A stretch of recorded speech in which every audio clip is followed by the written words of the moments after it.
কৃত্রিম বুদ্ধিমত্তা দৌড়ে কে এগিয়ে, ওপেনএআই নাকি ডিপসিক? এই প্রযুক্তি কি আমাদের ভবিষ্যৎ বদলে দেবে? আজকের ভিডিওতে আমরা জানবো ওপেনএআই বনাম ডিপসিকের চমকপ্রদ তুলনা।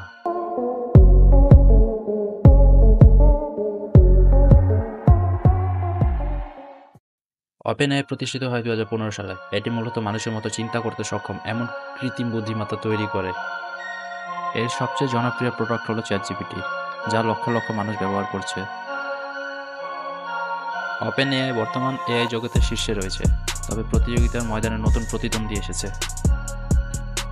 ডিপসিক হলো ওপেনএআই এর সবচেয়ে বড় প্রতিদ্বন্দ্বী, যা বিশেষ করে এশিয়ান মার্কেটে জনপ্রিয় হচ্ছে।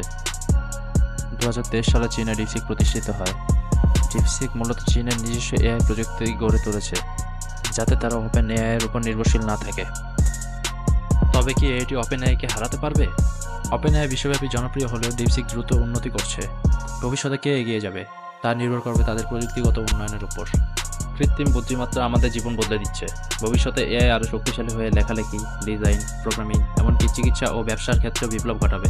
আপনি কি মনে করেন, ওপেনএআই এগিয়ে থাকবে নাকি ডিপসিক একদিন নেতৃত্ব দেবে? কমেন্টে আপনার মতামত জানান। আর ভিডিওটি ভালো লাগলে লাইক, শেয়ার এবং চ্যানেলটি সাবস্ক্রাইব করতে ভুলবেন না।